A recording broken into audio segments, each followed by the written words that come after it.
Manifesto total అక్కడ వస్తుంది. మన జగన్మోహన్ రెడ్డి గారు ఆ మేనిఫెస్టో మీద ఆయన చేసిన మోసాల, చంద్రబాబు నాయుడు గారు చేసిన మోసాల మీద సుదీర్ఘంగా ఉపన్యాసం ఇచ్చింది. క్లారిటీగా ఏ పథకం చెప్పాడు, ఆ పథకంలో నువ్వేం చేసినావు, చేయలేకపోయినావు అని చెప్పి క్లారిటీగా దాంట్లో చెప్పడం జరుగుతుంది. ఈ కార్యక్రమాన్ని మొదలు పెట్టేటందుకు నియోజకవర్గంలో మొట్టమొదటిసారిగా నియోజకవర్గ క్యాపిటల్ అంటే కదిరిలో ఒక మాట జరిపిన తర్వాత ఎవ్రీ మండల హెడ్ క్వార్టర్స్ జరుపుకుంటూ తలుపులు అయిపోయింది, నల్లజరకు వచ్చాం. ఆ తర్వాత అన్ని మండలాల్లో కార్యక్రమం జరిగిన తర్వాత గ్రామ స్థాయికి కూడా వెళ్ళి అక్కడ రచ్చబండ కార్యక్రమం పెట్టి ప్రజల మధ్యన కూర్చొని చంద్రబాబు చెప్పిన మాట ఏంటి, ఇప్పుడు చేస్తున్నది ఏంటి అని చెప్పే కార్యక్రమం జరగబోతుంది భవిష్యత్తులో. ఈ కార్యక్రమం దాదాపు 40-45 రోజుల పాటు మన అధ్యక్షులు వారు మనకి ఇచ్చిన గొప్ప అవకాశంగా తీసుకొని ప్రజల్లోకి తీసుకెళ్లి ఆ ప్రభుత్వం చేసిన మోసాలు ఎండగట్టే కార్యక్రమాన్ని దిగ్విజయంగా జరపాలని వైఎస్ఆర్ కాంగ్రెస్ పార్టీ కార్యకర్తలకు పిలుపునిస్తూ, రాష్ట్ర పాలన అంటే కేవలం సంక్షేమమే ఇప్పుడు పాలన కాదు కూడా గుర్తుపెట్టుకోండి. ఎంతసేపు ఉన్న సంక్షేమాల గురించి చర్చ జరుగుతూ ఉంది. సంక్షేమంతో పాటు అభివృద్ధి కూడా కావాలి, గుర్తుపెట్టుకోండి. జగన్మోహన్ రెడ్డి గారు పాలన లేకొచ్చేటప్పుడు మేనిఫెస్టో రిలీజ్ చేసేటప్పుడు ప్రజలకు చెప్పాల్సింది ఏంటంటే పాదయాత్రలో పోతూ గమనిస్తూ ఈ ప్రజలకి ఏం తక్కువ ఉందో గమనిస్తూ ఆ రోజు రాత్రి డైరీలో రాసుకొని పాదయాత్ర అంతా కంప్లీట్ అయిన తర్వాత పాలనకు పోయే ముందు, ఎన్నికలకు పోయే ముందు ఆయన తెలిసిపోయింది ఎలా ప్రజలు ఆయన పట్టగడతారని చెప్పి నేను ఏం చేయబోతాననే వాగ్దానాన్ని ఒక మేనిఫెస్టో రూపంలో నీతిగా తయారు చేసి అది కూడా ప్రజలకు అర్థమయ్యే విధంగా పుటానుగా బుక్కలు రాసి అర్థంగా బుక్కలు పడేసరికంటే 2 పేజీలలో ఆయన ఏం చేయబోతున్నాడో పర్టికులర్లీ సంక్షేమం మాత్రమే మెన్షన్ చేస్తూ ఇది నేను మీకు చేయబోయే సంక్షేమ కార్యక్రమం అని చెప్పి ఎన్నికల తర్వాత తూచా తప్పకోకుండా ఆ మేనిఫెస్టోని ఆయన ఒక బైబిల్ గా, ఖురాన్ గా, భగవద్గీతగా భావించి ప్రతి ఎంఆర్ఓ ఆఫీస్ లో ఆయన సీట్ వెనకల, ఎంపీపీ గారి సీట్ వెనకల, ఎంఆర్ఓ గారి సీట్ వెనకల, ప్రతి మినిస్టర్ సీట్ వెనకల దాన్ని కనిపించి ఇది మా మేనిఫెస్టోని ఈ ప్రభుత్వాలాగా మేనిఫెస్టో రిలీజ్ చేసి ఆయన వరిచెట్లలో పెట్టి ఎవరిని కనపడుకోకుండా మాఫీ చేసే కార్యక్రమం నాది ఇక్కడ. ఈ మనం ఇచ్చిన మేనిఫెస్టోని ఫ్రేమ్ కట్టి ప్రతి ఆఫీసులో పెట్టే కార్యక్రమం చేసి దాన్ని ఖచ్చితంగా 99% మేనిఫెస్టోని ఫుల్ఫిల్ చేసి ఎక్కడైనా మీరు తప్పు చేస్తే మాకు ఓటు అయిందని పాట రూపంలో చెప్పి ధైర్యంగా ఎన్నికలకు పోయిన వ్యక్తి. ఎక్కడో పొరపాటు జరిగింది వాస్తవం అందరికి తెలుసు అని జగన్మోహన్ రెడ్డి గారు ఓడిపోయిన తర్వాత ఇంట్లో కూర్చోకూడదు, ముసుగుదాన్ని పడుకోకూడదు, 3 ఏళ్ళు 4 ఏళ్ళు మనకు వస్తే మనం తెలుసుకుందాం, మళ్ళీ ఎన్నికల టైంలో ప్రజల దగ్గరికి పోదాం, ఆ ప్రభుత్వం చేసిన తప్పిదాలు మనం చేసిన మేలు చెప్పుకొని ఎన్నికలు పోదాం అనుకోలేక ఎన్నికలు అయిపోయిన సంవత్సరం టైం ఇచ్చినాం ఆ పార్టీకి, తెలుగుదేశం పార్టీకి. ఆ పార్టీ చేసిన మోసాలను ఎడగట్టే కార్యక్రమాన్ని వైఎస్ఆర్ కాంగ్రెస్ పార్టీ నాయకుల చేతులు, కార్యకర్తల చేతులు పెట్టి ప్రజల మధ్యకి వెళ్ళండి, మన ప్రభుత్వం ఎలా పాలించింది, మనం ఎట్ట మాట నిలబెట్టుకున్నాం, ఈ ప్రభుత్వం ఏం మాట ఇచ్చింది, ఎలా మోసం చేస్తుంది అని తెలియజేసేందుకు కాను మీరు ప్రజల్లోకి వెళ్ళండి అని చెప్పి మనకు అవకాశం ఇచ్చి జగన్మోహన్ రెడ్డి గారికి పంపించారు. సంక్షేమంలో దిగ్విజయంగా చేశాం. సంక్షేమంతో పాటు పాలన నేను చెప్పా, సంక్షేమం ఒకటే పాలన కాదు సోదరులరా, అభివృద్ధి కూడా పాలనే. సంక్షేమంతో పాటు ఆయన చేసిన సంక్షేమం మీరు కళ్ళారా చూసినారు. ఆ తర్వాత అభివృద్ధి కార్యక్రమాలు కూడా ఎన్నో పోర్టులు, ఎన్నో హార్బర్లు, ఎన్నో మెడికల్ కాలేజీలు, గ్రామ స్థాయికి వస్తే ఎన్నో గ్రామ సచివాలయాలు, రైతు భరోసా కేంద్రాలు, వెల్నెస్ సెంటర్లు, ఒకటి కాదు సోదరులరా. స్కూళ్ళను రిపేర్ చేసే కార్యక్రమం, నాడు నేడు కార్యక్రమం కింద ఆ పొద్దు స్కూల్ ఎలా ఉన్నాయి, ఈ పొద్దు స్కూల్ ఎలా ఉన్నాయి, ఆ పొద్దు స్కూల్ పోయే పిల్లలు ఏ విధంగా పోతున్నారు, పుస్తకాలుగా బుక్కులు లేకుండా, బట్టలు లేకుండా. ఈ రోజు జగన్మోహన్ రెడ్డి గారు వచ్చిన తర్వాత స్కూల్ ఏ విధంగా ఉన్నాయి, విధంగా సంక్షేమాన్ని, అభివృద్ధిని 2 కళ్ళగా భావించి ప్రభుత్వాన్ని 5 ఏళ్ళు దిగ్విజయంగా నడిపిన వ్యక్తి ఆ జగన్మోహన్ రెడ్డి గారు, గుర్తుపెట్టుకోండి.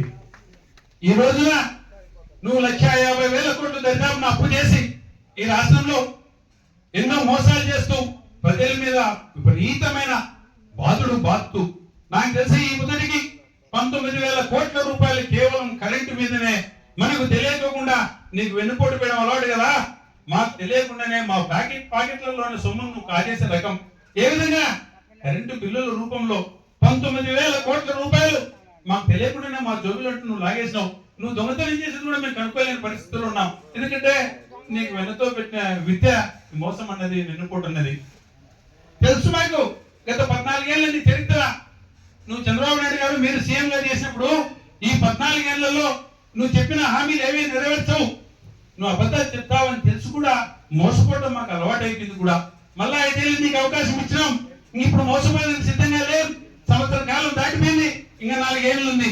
ఈ 4 ఏళ్లలోనైనా నువ్వు చెప్పిన వాగ్దానాలు నిలబెట్టుకోవాలని చురుకంటిస్తూ జగన్మోహన్ రెడ్డి గారు అంతగా ఉద్యమించినాడు కాబట్టి ఈ పొద్దు సక్రమంగా మనకు కొన్ని అరాకొర కార్యక్రమాలను ఇవ్వాలనే ప్రయత్నం చేస్తున్నావు తప్ప లేకపోతే లేనే లేదు. ఇప్పటికి కూడా చెప్తున్నావు అదో చేస్తా ఏదో చేస్తా అని. పూర్తిగా నేను ఇవ్వాలని చెప్పినట్టు 2-3 కార్యక్రమాలు ఉన్నాయన. నిరుద్యోగ వృత్తి, అందరికీ ఉద్యోగం ఇస్తాను, ఉద్యోగం లేకపోతే నిరుద్యోగ వృత్తి ఇస్తా అని చెప్పాడు. ఉద్యోగాలు మాత్రం సంవత్సరానికి 5 లక్షల చొప్పున 4 లక్షల చొప్పున 5 ఏళ్లలో 20 లక్షల ఉద్యోగాలు ఇస్తానని చెప్పి నిరుద్యోగ యువతకు ఆశపెట్టి, ఒకవేళ ఈ లేకపోతే ప్రతి ఒక్క నిరుద్యోగ వ్యక్తికి నెలకు 3,000 రూపాయలు మీకు నిరుద్యోగ వృత్తి ఇస్తానని చెప్పిన వ్యక్తి మొట్టమొదటి సంవత్సరంలోనే వాలంటీర్లందరినీ పెరికేసి వాళ్ళని పాపిస్తే మోసం వాళ్ళని పాపం. మొదట్లో ఏమో వీళ్ళందరూ కోడి సంచులు మోసడానికి తయారవుతారని పనికొస్తారని చెప్పి వాలంటీర్ని కామెంట్ చేసిన వ్యక్తి నువ్వు. నిన్ను సపోర్ట్ చేసి జాగ్రత్త ఇంకొక వ్యక్తి పవన్ కళ్యాణ్ గారు ఈ వాలంటీర్ల పుణ్యమని ఈ రాష్ట్రంలో నాకు తెలిసి 30,000 మంది ఎంతమందో మహిళలు అదృష్టం అయిపోయినారని చెప్పిన వ్యక్తి ఆ వ్యక్తి. అలాంటి అభాండాలు వేసి వాలంటీర్ల మీద మీరు ఎన్నిక కాబోయే ముందు, ఎన్నికలకు వచ్చే ముందు మళ్ళీ యూటర్న్ తీసుకొని వాలంటీర్ వ్యవస్థ 5,000 రూపాయలు కాదు 10,000 రూపాయలు ఇచ్చి మళ్ళీ వాలంటీర్ వ్యవస్థని కొనసాగిస్తా అని చెప్పిన నువ్వు రాజు పూర్తి నామాలు తిక్కి వాళ్ళకు ఇళ్లకు పంపించే కార్యక్రమం. నువ్వు సంవత్సరానికి 4 లక్షల ఉద్యోగాలు సృష్టించావని కాదు, లేదు, సంవత్సరానికి 4 లక్షల ఉద్యోగాలు ఊడుతున్నాయి నీ రాజ్యంలో. పోనీ ఈ కుదిరికేనా ఉద్యోగాలు ఇస్తావో ఏవో పక్కన పెడితే నిరుద్యోగ ఉద్యోగం ఇస్తావా ఏనంటే చెప్పేసినాడు కూడా. నేను ఈ నిరుద్యోగ యువతలకు అందరికీ స్కిల్ డెవలప్మెంట్ చేస్తాను, స్కిల్ డెవలప్మెంట్ లో కలిపేస్తున్నానని చెప్పి నిర్దాక్షిణ్యంగా సూపర్ 6 లో ఒక 6 అనేటువంటి ఈ బంతిని నిర్వీర్యం చేసే కార్యక్రమం.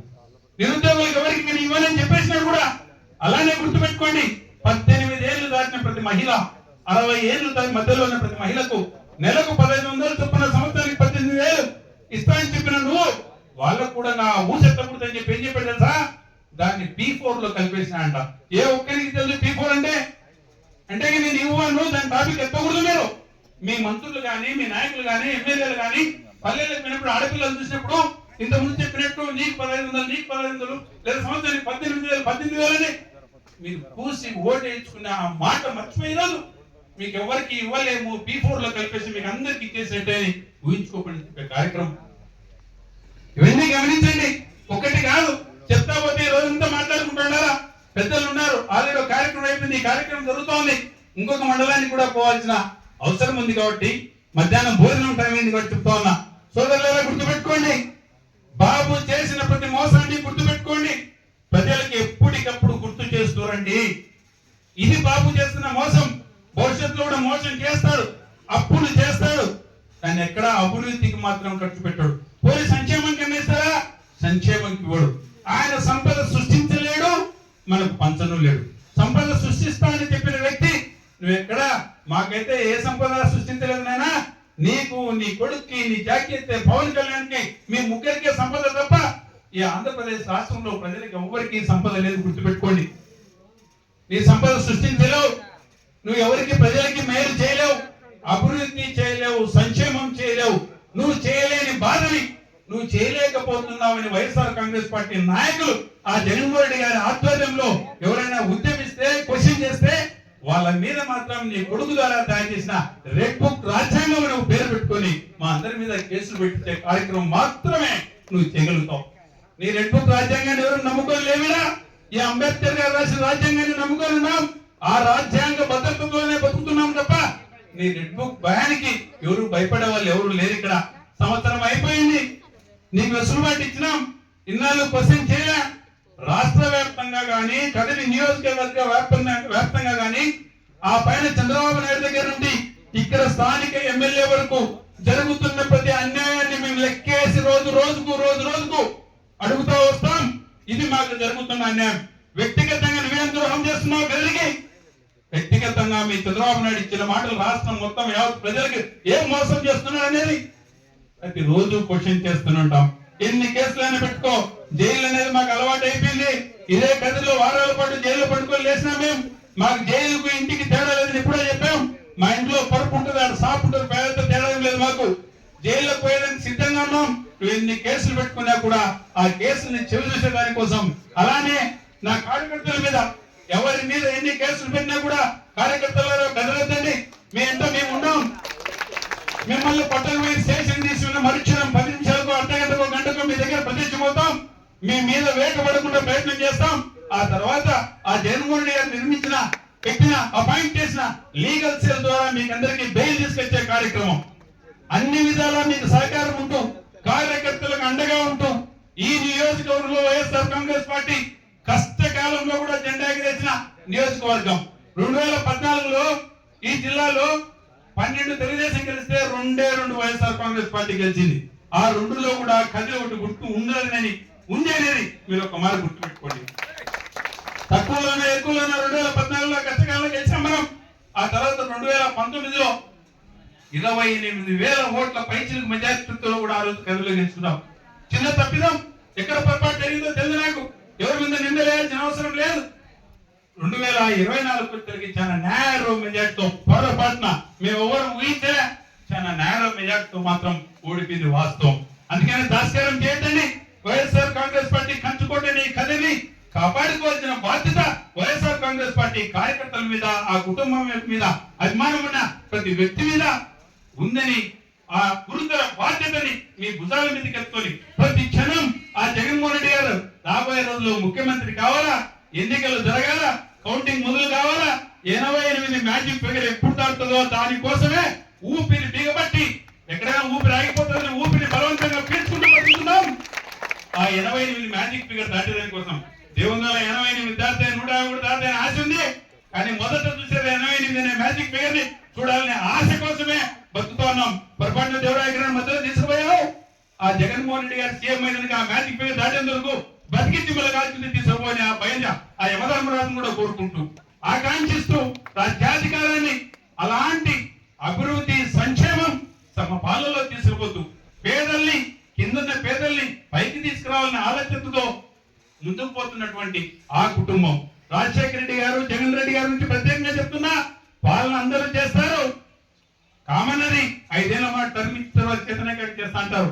వీళ్ళిద్దరు మాత్రమే సంక్షేమము, అభివృద్ధి ఈ రెండేళ్లకు మానవత్వం అనేది జోడించి పేదలను దృష్టిలో పెట్టుకొని ప్రతి కార్యక్రమాలు తెచ్చి, వాళ్ళు తెచ్చిన స్కీములు తప్ప, వాళ్ళు తెచ్చిన కార్యక్రమాలు తప్ప, ఇప్పుడు గతంలో కొట్టి ఒకటారా ఏమన్నా రామారావు గారు చేసేది తప్ప ఈ మధ్యలో ఏ ఒక్కరు కూడా ప్రజలకు అత్తుకుపోయే కార్యక్రమాలు ఎవరు ఏమీ చేయలేకపోయినారు.